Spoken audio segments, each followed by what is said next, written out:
د سلیمانیه په ښار کې د موزیم تازه جوړ شوی دی. دلته د هغو کردي پوځیانو سلگونو انځورونه او مجسمې شته چې له داعش ډلې سره د نښتو پر وخت وژل شوي دي. داعش یو مهال په عراق کې زیاتې سیمې تر خپلې ولکې لاندې راوستې وې.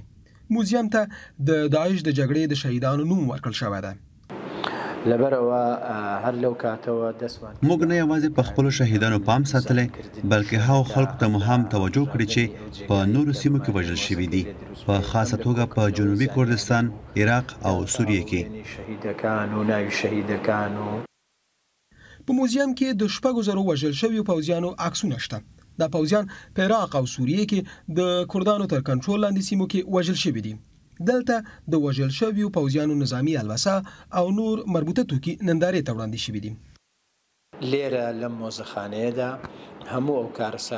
موږ په موزیم کې یوه خاصه څانګه جوړه کړې چې د ائتلاف قواو ونډه ښکاره کوي او هلته د قربانیانو نومونه لیکل شوي دي. موږ دا رنګه د پېشمرګه نښه ویشتونکو، خبریالانو او روغتیايي کارکوونکو 8 مجسمې هم جوړې کړې دي. داعش په 2014 کال کې د خلافت په اعلانولو سره په عراق او سوریه کې پر میلیونونو خلکو حاکمیت درلود. د عراق حکومت په 2018 کال کې د داعش جنگیالیو په ځپلو سره د دغې ډلې پر خلاف د بریا اعلان وکړ.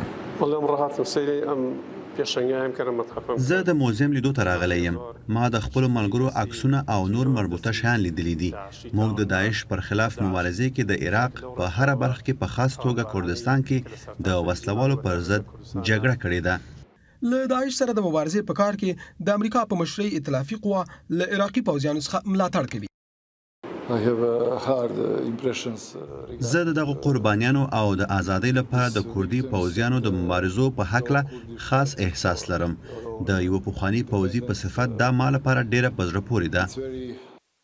په موزیم کې د داعش جنگیالیو په شړلو کې د ائتلاف پوځیانو د همکاریو نښې نښانې له ورایه ښکاري. احمد شکیب دوست، د امریکا غږ، آشنا تلویزیون، واشنگټن.